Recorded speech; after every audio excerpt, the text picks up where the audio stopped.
Hi, I'm Gautam Kurmila. We have Soham, co-founder and CEO of Composio. Composio currently is one of the largest hosted providers when it comes to MCP servers out there. We started building coding agents that could actually code. Completely a product-led growth. Yeah.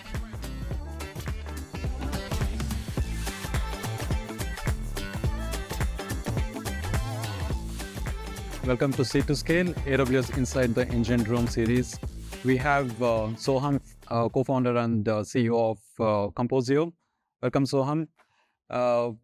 You are quite popular in the dev community today, but when you started Composio, what was the problem statement that you were trying to solve? Composio basically started with a personal problem statement I had in my last sort of venture where I was working. The idea was that we had a team of 12 engineers, and half of them at any given point were just building integrations. And if you have ever seen a developer sort of build integrations, it's kind of soul draining. It's really grunt kind of work that no engineer really likes to do. But if you look at the stats out there, at any given point, more than 50% of engineers out there are actually always working on integration work. Specifically, this is very sort of known in larger enterprises where there are just so many applications that need to connect. And for me, it was, hey, this is a problem that clearly exists. Why has nobody really solved it? And then you try to go double click on it and you realize, oh, you know what? Integration is a very personal problem because the way I think about the data and the way I think about integrating that data into my system is very different when somebody else out there with some other problem statement. And so what you really figure out very quickly is that this is a problem statement that is different for everyone. The problem space is the same, which is they all need to integrate stuff, but there's no really generic solution out there. And that's the reason if you look at the industry and the solutions that exist, most of it kind of works on services. And so that was something that I saw as a problem statement that just couldn't be solved. And those kind of problem statements usually excite me a lot. So I was like, okay, let me figure out a way to go about it. I was one of the early users on GPT-2. Then one of the early users when DaVinci came, code generation models started becoming better and better. And this was another side thing that I used to do, kind of a weekend thing where I used to play around with different sort of LLMs, although they were not the best back then, but they kind of showed some promise. And then at some point, this kind of connecting happened where we thought, okay, you know what, code generation is becoming better and better. And essentially LLMs allow me to convert some level of personal problem into some level of personalized code. And what if I could apply that to solve integrations, which is essentially something that, if you really think about it, is the perfect kind of grunt work everyone wants AI to automate. And that kind of made me oh shit, yeah, this is something insane. Let's go start something around this. Started building some weekend hacks and projects around it. Kind of saw some really good promise. So LLMs becoming better and better. And that's how basically decided this is something I would do full time and just went all in on it. And what are the unique or the differentiating things in Composio when compared to any other dev tools which are out there? So if you look at integration industry as such, right? Or if you look at just solutions out there that exist today for developers to solve integration as a problem, what I kind of found was, hey, nobody does this in a way where the customers are always happy after a year of trying out a solution or something like that. And when you double click on it, you realize that what's actually happening is that there's a lot of customized or personal work that a customer has to do on top of buying an integration solution that they will eventually basically much rather just do it all on their own rather than going ahead with a solution. And for me, that was okay, if I want to build a company here, the first thing I want to make sure is that kind of doesn't exist, where my customers are happy with me a year, 2 year, 3 year down the line. And basically that means there has to be some level of automation where customers don't have to do any kind of personalized work on top of my solution. And that's how we basically started building Composio. The other thing that you realize is that for any company to get off the ground, building this kind of integrations is really hard, right? So the other thing we started doing day one was we started building coding agents that could actually code integrations on their own. This is back in 2023. There were hardly any companies building coding agents in scale. We're one of the few companies that early on decided to do this. And we did it pretty well. We realized, but there was a absolute like intelligence gap in LLMs, and LLMs were not at that stage yet where you could essentially build like complete systems using coding agents, but we could still make a reasonable amount of dent by using those kind of agents. And that is something that I think we are very, very unique to do. We started like building the whole stack. Right now, like close to 80% of integrations Composio offers are completely built using agents. And we are like very quickly approaching where like most of the integrations out there will be built using agents. And that's something I'm like fairly like, yeah, this is something nobody else does. And you're crushing the SW benchmarks from your So, agent standpoint. So what is the secret sauce there? So one thing you realize is like while you are building these agents, right? And while you are sort of like working with them a lot, you realize that agents are not inherently reliable, right? And that was the first problem that we also faced while building all of these agents at scale. And we realized that the reason agents are not reliable is because when you go and like look deeper in agentic reliability, you figure out that there's a problem when agent does like tool calling, function calling, and agent is just not like LLMs are not just like great at like dealing with like a lot of different tools with like context limitations, memory limitations, and a lot of like just tools not designed at a quality level where they can like work really good with LLMs. So we are one of the early teams to do a lot of fundamental research around how should like agent computing interface look like. Think about it like this, right? Like today, you probably have a phone that is best suited to you in some way, and like you are far more productive because you have like kind of learned over and over how to use your phone best, and your phone is kind of been personalized. Be it Apple, Samsung, doesn't matter. Like it's becoming better and better suited to you. What if I could do the same for agents, and like what if I could essentially make the tools that agents are using better and better and more suited for agents? So we did that over and over. We kind of realized the patterns that worked. We kind of realized a bunch of different things. We started using reinforcement learning at some points to do it.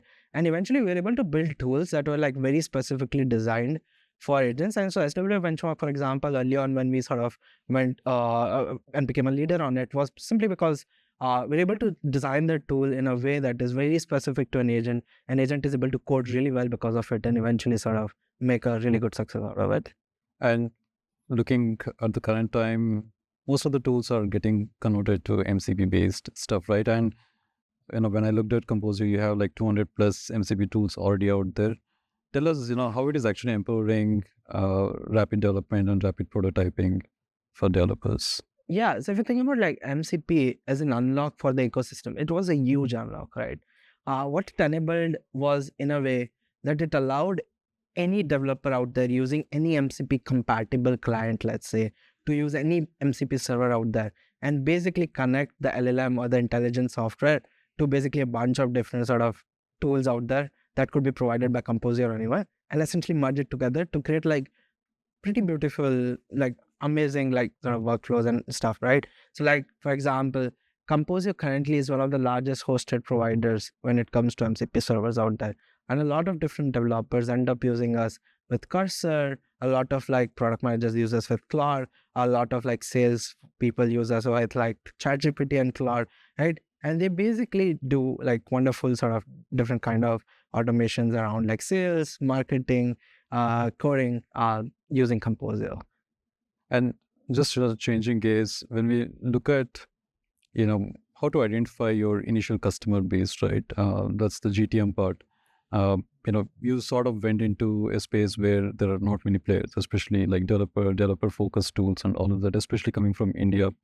So what are those initial mental models or, thoughts behind, driving your GTM motion? Yeah, I think like GTM is like one of the key things that you need to figure out as a founder, like what works for you and what works for your industry and how do you get it right. I think for us, I was always afraid of getting wrong customers early on. So think about it this way. We are trying to build kind of a category. We're one of the first developer-focused integration platform. We're one of the first agentic, like one of the, let's say, first platforms in the agentic wave, right? And so a lot of like GTM stuff was like pretty unclear back then. And so the way we went about it was, I wanted like individuals out there online who basically knew nothing about me or nothing about like other people in the team, found our platform organically, went and thought, oh, this looks cool, this looks useful, and actually started using us. So we decided early on we didn't want any friends or family kind of customers. We wanted people out there who kind of appreciated what we're building and organically gave us feedback, if what they see is useful or It's not. completely a product-led growth. Yes, Yeah. it's basically the biggest signal you can get in terms of whether your product is useful or not, and how do you make it better, right? So early on, we basically decided there are like a lot of Discord communities out there, and so we created like the V0 of Composio. We got the website out. We got like very basic docs out, and we basically just went and like bombarded some of this community saying, hey, I built Composio. Can you check it out? Does it look useful? Can you actually try and like give me feedback? I sent the message on DMs to a bunch of people. I posted it like at a bunch of different places. I posted it on Crew AI Discord. I posted it on LangChain Discord. And like what I saw was that some of these places, like people actually picked up on it, and we got like insane reception. Like people looked at that message and they're like, oh shit, Composio sounds like really cool. This is exactly what I wanted. And they went about and they just organically started testing it.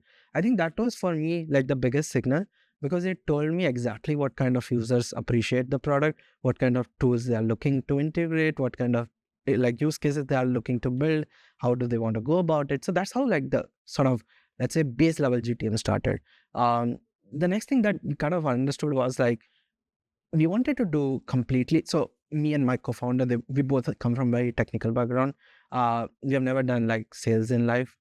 We didn't want to sort of do it early on, right? And so we decided we wanted to do like content-based GTM and like make sure that we're not doing outbound too early in the company. And so we decided to start posting a lot about like what our thoughts were around building agents, how we went about sort of solving some of the hard problems, why we think like we should be building something this way, or like what are some of the new insights we got, right? And those things went like really viral, right? So you started seeing people posting it on Reddit, posting it on Hacker News, and like folks appreciating the content and then coming to the platform, testing it out. That's how we got like the second wave of users. And GTM is always wave, right? Like you got your initial users, you got your sort of second like set of users, and after that, like you have enough users and enough mass where you actually understand how to improve your products. You again go back in the drawing room, you again improve the product, right? And then the third wave of users started because of us just like basically creating cool demos of like what you can do. So this is back in the sort of hype cycle when like every demo always went viral on Twitter, right? And we started posting a bunch of demos out, right? We started talking about like building really cool use cases using Composio, and those use cases started going fairly viral, right? And those use cases got us like the third set of users, right? And after that, it was SEO, blogging, content around it, right? And now we have close to like more than 1 million visitors every month visiting our website, booking sales calls and all of that. So yeah, it's been completely inbound GTM, and it's all been through just understanding where users are coming from, what kind of things they appreciate, and how to go about it. Yep. And are there any specific use cases that took you by surprise in terms of, oh, okay, I didn't think of this, but people are building it? Yeah, so many, right? Like the thing with horizontal platform is that you have like a lot of different kinds of users coming to your platform, and they all try you out for very different kinds of things. And some of these use cases are like so interesting. You're like, oh shit, I didn't really think like you could do something like that. So like for example, we have a university in US using us on almost on a daily basis for their students, professors, and basically they're doing assignment creation through us. They're essentially solving like the assignments through us. They're doing a bunch of random things through us, right? We have a salesperson that created like this amazing thing, which is like every time someone booked a call in their organization, a complete like PowerPoint presentation, like a PPT would be generated for that specific sort of lead. And like the person who's like taking the call with the lead would essentially have that PPT ready to go. And that was like amazing. That was like mind blowing. This was 6 months back. So this was still like really cool. Like, okay, you can do something like this. This is solid, right? Then we have people who build like a lot of like trading bots, research bots. Those are like amazing. Like, okay, yeah, you can do this too. And so many, right? Like you see marketing automation happening at scale, right? You basically see social media kind of posting and everything completely getting automated, right? You see like developers basically building like a lot of like bots around code generation, code review, like code security reviews, right? So a bunch of things like that. Yeah. So various different sort of use cases being built. So one of the other important topics is actually on hiring, right? What was your mental model when you started, and how did you think about that, founding team or the first team that you had? Yeah. So with hiring, I think it's again in phases, right? I think about it this way. So when we started, like Composio, it was me, co-founder, like basically very small team, like 3 people, I think, in a room trying to build stuff like and figure out like what's working. As you sort of get some level of signals from the market that what you're building kind of makes sense, you start expanding your team. In the initial days, you want people who have kind of done the 0 to 1 journey, who understand the pain of going through 0 to 1 journey, and who are okay with, like, basically the way I think about it is who just have enough perseverance in them. Like they'll be okay if things don't work out, right? And so you kind of get like this former founder profile, the way I think about it. People who have like started a startup, maybe worked out, maybe didn't, right? And it's really hard to convince them to join you in your mission because they would much rather start on their own. But you try your best, you convince them. And those are like some of the people that would add the most value, right, in the initial days. And so you start with those kind of engineering hires, right? People who understand the 0 to 1 journey very, very well, and who can like basically empathize with you, but also sort of help you out in like navigating it. As you sort of grow, right, and as we started getting more and more signals, we started getting more and more serious customers.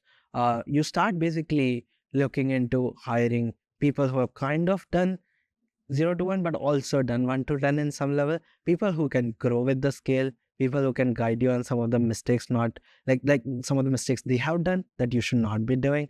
And so you start looking for folks like those out there, right? They're pretty hard to find, right? So the way we went about it is we basically started looking at YC startups. We started looking at some of the early sort of startups that started in India like 5-6 years ago. And we started looking at folks out there who would have basically closed their startups recently after exit or something, and you start try getting those kind of folks out there. As the team kind of grows, you basically again start sort of looking out for people, but this now you are looking out for people who have kind of done 1 to 10, 1 to 100, built at really good scale, right? And you start hiring those kind of folks. We essentially built agents, by the way, to find every profile, but I'm just giving you a way, like we never did it manually. Yeah, That's but amazing. yeah, Okay. but like, yeah, I'm giving you a way of like how we think about like the sort of how the company was and like how the sort of hiring pattern kind of evolved with it. But yeah, that was the thinking. There's so much happening in Gen AI space. So what are you looking forward to? What's exciting for you? For me, it's like every day is kind of exciting because it's almost like, okay, every week you are at least looking at a one big release in terms of some new model coming out or some new paradigm shifting stuff happening, right? Like recently, I would say the last release was Gemini coming with a big release. After that, like Claude coming up with a insanely big other release, right? Opus 4 coming. So yeah, it's always fun because it's so exciting to see. And for me, the way I think about it is I'm very AI or AGI bullish, right? So for me, like the world is going to go through such a big change. A lot of like things are just going to improve at a drastic level. Like earlier, so I do a lot of physics, for example, in my free time. And earlier it used to took me like it took me a while to understand some basic concepts, right? Because just reading through the right places and finding the right things was super difficult. And now it's just so easy. Like I can learn fundamentally at a magnitude higher like speed of my like than I could before, right? For me, like learning new like stuff like growth or GTM is so easy, so much easier, right? And as models improve and as stuff becomes better, it's so much more helpful. You almost have like an intern working with you, which can do your work. So yeah, the thing that I'm looking out for the most is just like models becoming easier and easier and like better and better, and like my life becoming easier and easier, and it becomes just more fun to like learn stuff and enjoy it. Awesome. Yep. Thanks for joining us today, and thanks for sharing your learnings. Great to chat with you. I appreciate it. Really helpful. Thank you.